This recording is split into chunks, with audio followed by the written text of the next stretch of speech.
welcomed in this corner. I'm James Smith from Mandalay Bay, where they've pretty much broken everything down. And the Krusher, Sergey Kovalev, broke down and knocked out Nadjib Mohammedi in round number 3, elevating himself to the pound-for-pound number 3 fighter by yours truly. After the fight, post-fight reaction. Congratulations on the win. Thank you very much. What I liked about the finish of the fight, you were landing that right hand from the beginning, but you finished the fight with the straight left. Talk about that finishing shot, the straight left, that put him out. I think so that I finished right hand. No, it was a straight left. Yeah, straight left. Even I didn't know. Even no, even really, I didn't understand what my punch hurt him, because like it was like a very fast. You know, I even didn't understand. I just saw that he touched the floor, and like I see that it should be to stop the fight. Even though you dominated, he's kind of difficult to fight, isn't he? Because he's all over the place, isn't he? A lot of movement. Yeah, a lot of movements. I tried to, I tried to boxing more. You know, I didn't. My goal didn't was to make a knockout. You know, like just I tried to fight, to make a fight like 7-8 rounds. You know, and after this, if fight gonna be boring, like.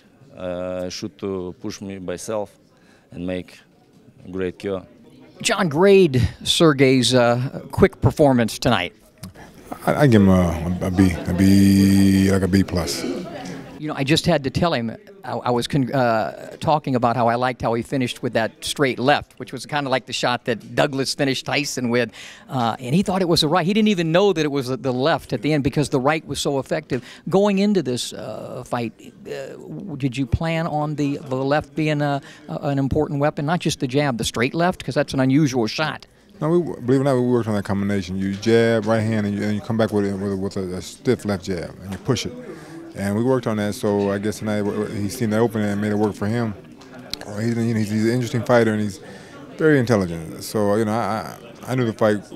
I thought it might end in the first round, but the one thing that he didn't do was he became too over-anxious and started pushing the kid down. He just got too, he wanted to knock out so bad, he started doing things that he shouldn't have done.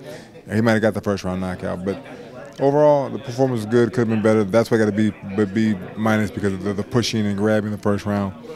But the straight left jab was something that we worked on. He kind of like a stabbing punch, stabbing. Yeah, Mike McCallum likes to use that reference of stabbing a guy. It's an old school reference. You know, one of the things I like about him so much too, I got him as my number 3 fighter in the world. Floyd number 1, Andre 2, and Sergey number 3 right now. But one thing I like, sometimes guys with power, you don't constantly see improvement, but every time out, and I think this has a lot to do with you being a great trainer and him listening. Talk about the importance of a fighter that is willing to listen, even though he has that great power. Yes. Listen, the fact that he does listen is a wonderful, wonderful attribute that he has. You know, a lot of fighters get above themselves and don't want to get better, but Sergey definitely wants to become better than what he is now. And the only way you can do that is if you listen and you learn more than what you know so far. And like I told him, for this next fight, there's 3 other things that I want to work with him on. I won't disclose them now, but that'll make him a better fighter. You know, he's definitely in the gym and he wants to learn, and he doesn't want to rest on his laurels of what he's done so far. He wants the BC title, and then he wants to be unified world champion, undisputed. And even at that point, I think he just wants to be champion. For him, he loves the fact that he's champion. That's his dream, and since he's now living that, I don't think he wants to give that up. So that allows the hunger to stay in him, and it allows him to keep learning and learning and learning with each and every passing fight. Now, you don't want to give those things up. Would one of those things perhaps be patience, though? No, we just talk. Every fight I preach that to him. But no, that's not it. But you know, listen, we're definitely going to talk about that also, because had he had more patience, I think he'd have gotten Nadjib out in the first round because he had him hurt. And where would you grade him? Not tonight, but overall, in 1 to 10, with 10 being him at his prime. How much more improvement can we see? Because I still think we can see improvement from him. You know, from 1 to 10, I give him like a 7.5. Mm-hmm. There's still room for improvement, and I think he needs to improve just a little bit more to be the best all-around fighter that he can be. There's definitely room for improvement. Certain things, like I said, I seen in camp that I didn't like, but I didn't want to change him for this fight. But now that this fight's over with and we're going to the next phase, there's things we have to work on to make him become better than he is today. One of the best trainers in all of boxing and a great teacher, John David Jackson. Great to see you. Congratulations on another win. Thank you very much. I appreciate it. It's always a pleasure talking to you, and I look forward to talking to you in the future more about better victories as this. And Sergey wins another impressive performance. I have him the number 3 pound-for-pound fighter in the world behind Mayweather and Andre Ward. We'll get to Ward, but what is special about Sergey other than his tremendous punching power? Every fight, he becoming better and better. He becoming disciplined. His performance, his preparation, and as well, he's a good human being, good father, good family man, good husband. So it's not just a boxer. From your perspective, obviously you have the promotional team, you're the manager. How difficult, though, is it to make fights for him, with him being such a devastating puncher?